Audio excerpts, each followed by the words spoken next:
নমস্কাৰ। আজি আমি ইয়াত গোটেই ৰাইজ সমবেত হৈছোঁ হাজৰিকাপাৰাৰ ঐতিহ্যমণ্ডিত ৭৫ বছৰ পাৰ কৰা গান্ধী স্মৃতি বিদ্যালয়ৰ মহৎ ৰজত জয়ন্তী উপলক্ষে আজি দ্বিতীয় দিন। প্ৰথম দিনটোৰ সফল সমাপ্তিৰ পাছত দ্বিতীয় দিনটোত সতীৰ্থ সন্মিলন আৰম্ভ হয়। এই ৭৫ বছৰীয়া বৰ্ণিল পৰিক্ৰমাত যিসকল ব্যক্তিয়ে এই বিদ্যালয়ত শিক্ষা লাভ কৰি সুপ্ৰতিষ্ঠিত হ'ল বা বিভিন্ন কামত নিজকে নিয়োজিত কৰি দেশৰ শান্তি প্ৰগতি ৰক্ষাৰ অৰ্থে সেৱা আগবঢ়াই গ'ল, এই সকলোবোৰ ব্যক্তি যিসকল প্ৰয়াত হ'ল তেওঁলোকক আমি শ্ৰদ্ধা জ্ঞাপন কৰিলোঁ আৰু যিসকল জীৱিত অৱস্থাত আছে সকলোৱে আজি আমি ইয়াত সমবেত হ'লোঁ।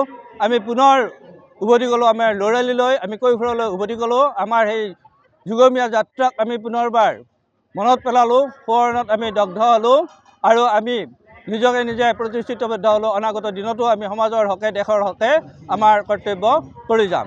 এই অনুষ্ঠানত বিশিষ্ট ভূমিদাতাৰ পৰিয়ালসকলৰ লগতে অনুষ্ঠানটোৰ কাৰণে যিসকলে বিশেষ বৰঙণি আগবঢ়ালে তেওঁলোককো আমি সম্বৰ্ধিত কৰিলোঁ। লগতে আমি আজি আমাৰ যিখন মহাৰজত জয়ন্তী স্মৃতিগ্ৰন্থ, এই স্মৃতিগ্ৰন্থ উন্মোচন কৰিলোঁ। খুব বৃহৎ কলেবৰৰ এই স্মৃতিগ্ৰন্থখন সৰ্বাংগ সুন্দৰ ৰূপত ডক্টৰ ডিব্লু ডেকাৰ সম্পাদনাত প্ৰকাশিত হ'ল আৰু এই বৃহত্তৰ অঞ্চলটোৰ সামাজিক সাংস্কৃতিক শৈক্ষিক সকলো দিশ সামৰি ল'বৰ কাৰণে ইয়াত প্ৰয়াস কৰা হৈছে।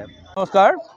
আজি আমি ইয়াত গোটেই ৰাইজ সমবেত হৈছোঁ হাজৰিকাপাৰাৰ ঐতিহ্যমণ্ডিত ৭৫ বছৰ পাৰ কৰা গান্ধী স্মৃতি বিদ্যালয়ৰ মহৎ ৰজত জয়ন্তী উপলক্ষে আজি দ্বিতীয় দিন।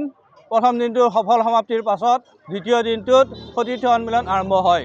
এই ৭৫ বছৰীয়া বৰ্ণিল পৰিক্ৰমাত যিসকল ব্যক্তিয়ে এই বিদ্যালয়ত শিক্ষা লাভ কৰি সুপ্ৰতিষ্ঠিত হ'ল বা বিভিন্ন কামত নিজকে নিয়োজিত কৰি দেশৰ শান্তি প্ৰগতি ৰক্ষাৰ অৰ্থে সেৱা আগবঢ়াই গ'ল, এই সকলোবোৰ ব্যক্তি যিসকল প্ৰয়াত হ'ল তেওঁলোকক আমি শ্ৰদ্ধা জ্ঞাপন কৰিলোঁ আৰু যিসকল জীৱিত অৱস্থাত আছে সকলোৱে আজি আমি ইয়াত সমবেত হ'লোঁ।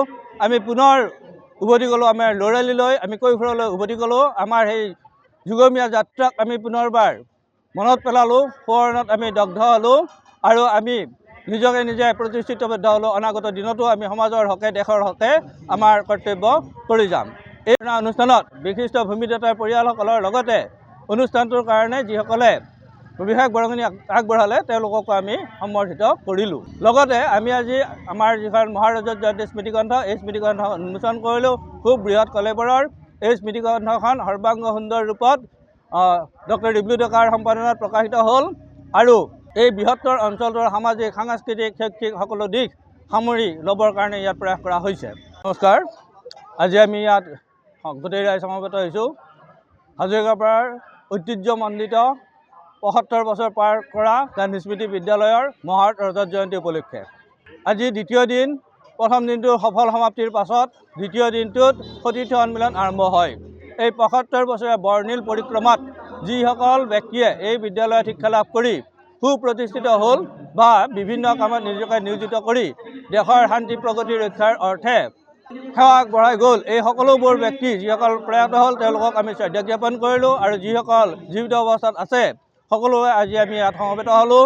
আমি পুনৰ উভতি গ'লোঁ আমাৰ ল'ৰালিলৈ, আমি কৈশোৰলৈ উভতি গ'লোঁ। আমাৰ সেই যুগমীয়া যাত্ৰাক আমি পুনৰবাৰ মনত পেলালোঁ, সোঁৱৰণত আমি দগ্ধ হ'লোঁ আৰু আমি নিজকে নিজে প্ৰতিষ্ঠিতবদ্ধ হ'লোঁ। অনাগত দিনতো আমি সমাজৰ হকে দেশৰ হকে আমাৰ কৰ্তব্য কৰি যাম।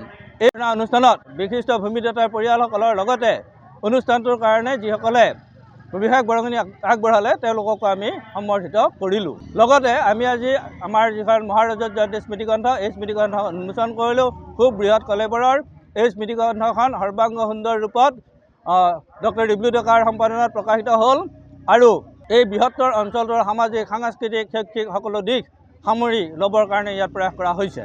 যিকোনো খবৰৰ বাবে যোগাযোগ কৰক 7099017330 লগতে 7099017110 নম্বৰত।